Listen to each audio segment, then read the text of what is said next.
paano yung tunay na tikas? Kailangan ba mapera ka o attitude to? Attitude. Yeah. Attitude, Hindi pera. Kasi 100%. tayo na, ang dami Yeah. Ito talaga, nung nagkaroon ako ng pera, nakilala ko tong ibang may mga pera. Doon ko na-discover, tayo na to. Hindi sila matikas. Pera lang ang meron pala to. Totoo. No? Yeah. Madami. Walang katikas-tikas. Medyo Pag uwi mo sa bahay, wala kang katikas-tikas. I-explain mo nga muna, Koy. I-define mo muna ang word na tikas. Kasi baka Sobrang i-well-define tikas sa na. kanila. Ano ba ang matikas na lalaki para sa'yo? Hanap ka sa... Para sa akin, ang matikas na lalaki is ano siya, close na siya sa pagiging parang complete package. Yun ang matikas para sa akin. Parang naayos niya lahat ng shit niya sa buhay, lahat ng angulo niya, inaayos niya ba, tinry niyang ayusin. Hindi yung may isa lang siyang magaling, di ba? Parang kunyari, iba, siga. Pero yun lang. Yeah. Wala siyang talino, wala siyang pera, di siya marunong sa babae, di siya marunong, lagay mo sa sosyalan, hindi maka-function. Di ba? Iniisip ng mga tao ang tikas about sa pagsisiga eh. Pero hindi ah. Totoo nga, hindi. Ang dami kong kilalang siga na, walang tikas to ah. Pero siga ka, nakakatakot ka, no? Alam kong papatay ka, pero pwedeng wala kang tikas, di ba? So yun ang para sa akin, mas malapit ka sa complete package. Yun ang matikas para sa akin. Kumbaga, okay yung talino mo, okay yung dibdib mo, okay yung physical appearance mo din, forma mo okay, magaling ka din sa babae.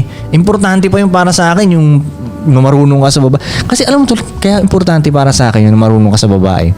Pag magaling ka talaga sa babae tol, matik yan magaling ka na rin sa ibang Department. Oo. Most likely. Tayo matututunan dun eh. Marunong ka, kumbaga, pati relationship mo sa ibang mga lalaki, sa mga kasosyo mo, ka-businessman mo, alam mo yun. Di ba?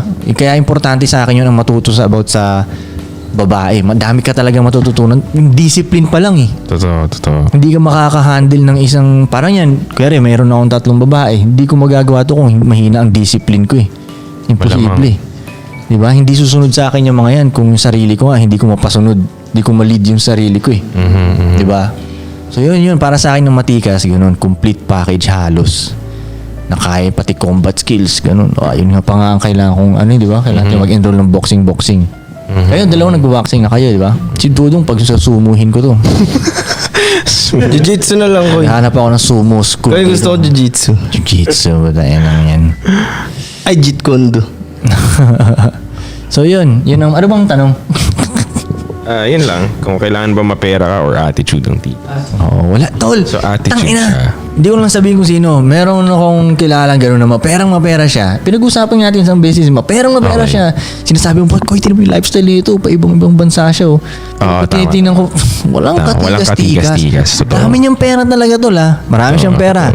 Kaya niyang tumalong ng iba't ibang bansa.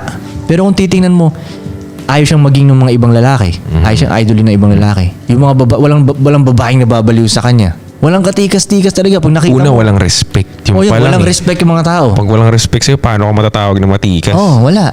Hindi ka matatakot sa kanya eh. Pag titignan mo siya, kaya kong gulpin to, kaya kong ganunin to ah. Marami siyang pera. Tol, yun lang talaga ang meron siya.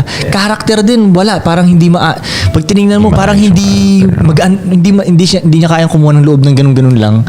Mahina yung appeal niya, yung Hindi mo charisma. siya gugustuhin. Yung charisma niya, tol. Mahina yung charisma niya. Forma niya, whack. Di ba? Whack. Forma mo. Wak.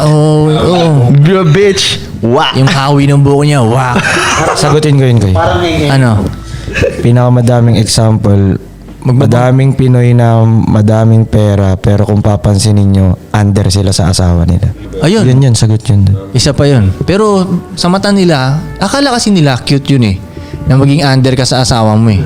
Akala kasi talaga nila cute yun. Kasi ang ginagawa ng ibang mga babae, gaganon yung mga babae, di ba? Parang mapupuriin ka pa nga sa social media eh. Pag nagpakita ka ng ka-underan mo eh. Pero ang alam mo, may paniniwala talaga ako, tol. Ako, hindi lang alam ng mga tao, napaka-godly kong tao. Hindi ako religious na tao, pero godly ako. Ako may paniniwala talaga ako na pag naging under ka sa babae, naiinis si God sa'yo yun, parang paparusahan ka niya. Kaya pag titignan mo lahat ng under talaga, ang gulo ng mga shit nila talaga. Isang daan. Magulo, di ba? Meron silang something na pwedeng mapera sila. Yeah. Pero may something na magulo dun sa kung anumang nila sa buhay nila. Di ba? Kasi alam mo bakit, ang explanation nun, kung bakit naiinis si God pag under ka, Kaya nga nagalit na inis si God kay Adan eh. Kung, di ba? Kaya na inis si God kay Adan. Kaya na inis si God kay Adan. Kasi ang una niya sinabi talaga, ba't ka nakinig sa asawa mo? Hindi naman niya hindi naman niya sinabi, ba't mo kinain yung prutas? Never niya sinabi, ang unang sinabi, ba't ka nakinig sa asawa mo? Diba? Kumbaga, yun. Kaya, Ito, ikwento mo rin ko di ba? Di ba, ang usapan, hindi nga maganda na under ka sa asawa mo. O susunod ka kasi nasusunod sa kanya. Kasi may theory nga si Kuya na sinasabi rin na mas gustong bulungan ng demonyo ang mga babae. okay. So kung susunod ka ng susunod sa ideals nila, minsan inaatake sila ng bulong eh. Diba? Medyo malalim yan. Ewan ko lang kung ma-explain natin dito yan. Pero explain ko ba? Konti. Banata mo malalim konti. yun eh. Okay. Pinakamadali. Stretching ka muna. Kailangan ng stretching nito, mga ganitong explanation. Pang finale yan. Okay. Ako talaga, naniniwala ako, since godly ako na tao, naniniwala talaga ako na ang paboritong bulungan ng demonyo ay ang babae. Kaya nga ang unang binulungan nung ahas dun sa story, ang yun si Eva eh. Kasi ang anak talaga ni God yun, ang una niyang ginawa si Adan, di ba? Yun talaga siya yung son of God. Okay. Kaya kumbaga, alam kasi ng demonyo na ang kahinaan nating mga lalaki ay babae. Yes. So kung gusto niya tayong atakihin, hindi niya tayo maatake ng basta-basta lang. Anak tayo ni God eh. Mas matibay tayo eh. Dun siya sa Diba? weak point, syempre. Doon siya ngayon. Ano bang Sa kryptonite. sa kryptonite. Ano bang kryptonite ng lalaking to? Yung babae. So ngayon, una niyang bubulungan ngayon yung babae. Diba? Kaya nga minsan sinasabi ko sa mga babae na huwag kang maniniwala sa mga bulong-bulong ng demonyo sa'yo. Lahat ng mga naiisip mong negative na yan, hindi naman totoo. Bulong yan ng demonyo sa'yo. Minsan kasi ang babae may ganyan eh, may iisip silang ganyan. Hindi naman talaga totoo, tol. Doon ka naniniwala o gagi, bulong ng demonyo yan. Yan yung sinasabi sa'yo. Kunyari, hindi ka love ng daddy mo. Diba? O tinan mo yung daddy mo. Iba yung pinapansin ng daddy mo. Nahahalin tulad din ako. Diba? Iba yung pinapansin ng daddy mo. Hindi ka paborito ng daddy mo. Bubulungan nilang ganun. Para sa akin, yung mga bulong ng demonyo eh. Kasi bakit? Gusto ng demonyo, Breakdown kayo. maghiwalay kami.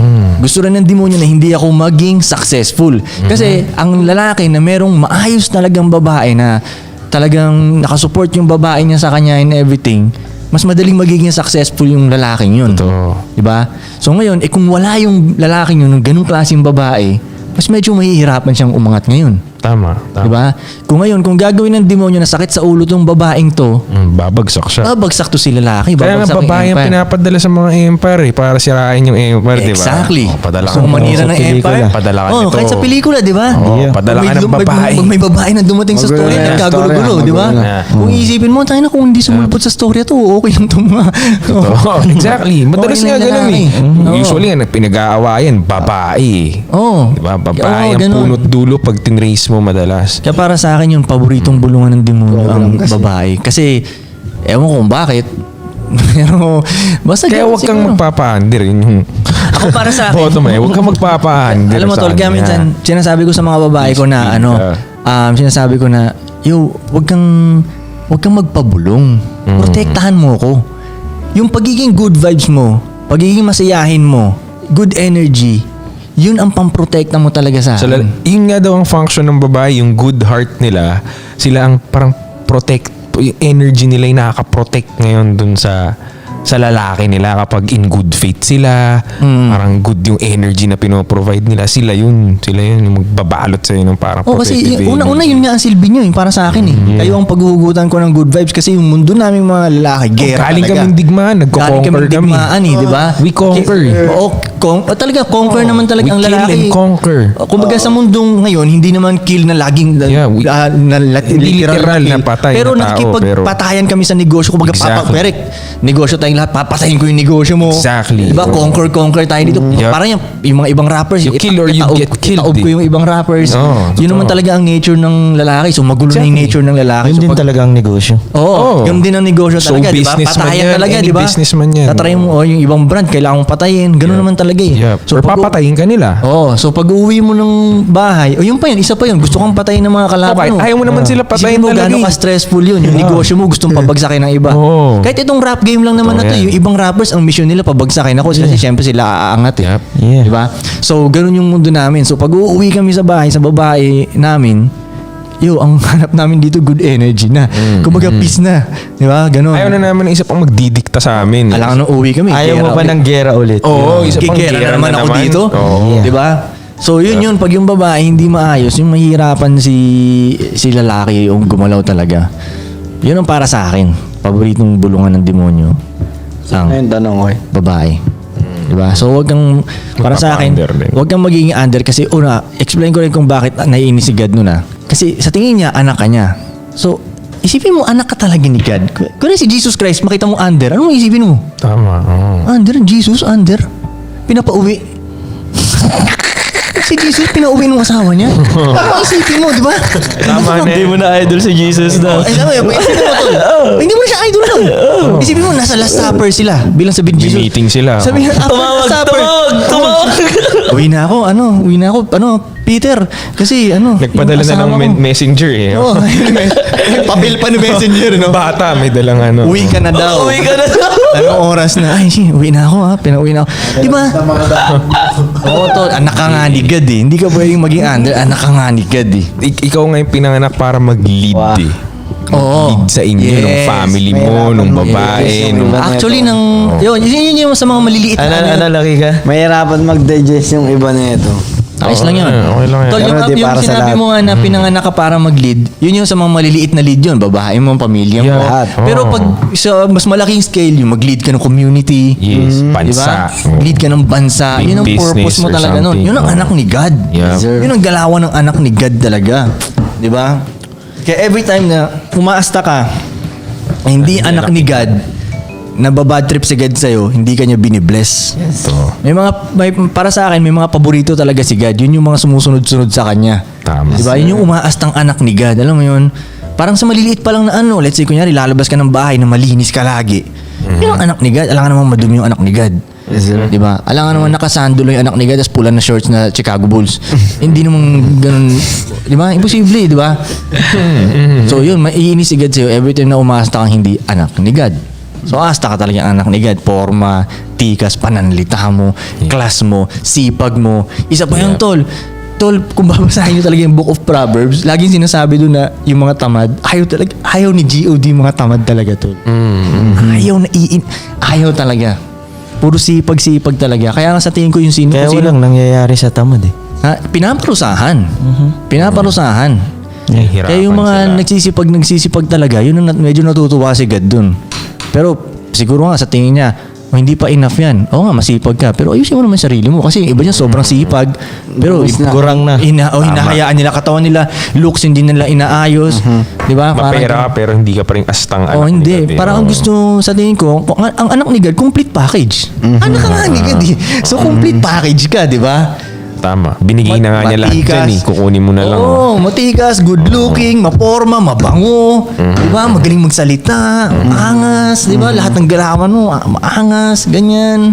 Makalahas, magandang kotse. Yung anak ni God, pag tinignan mo, anak ni God.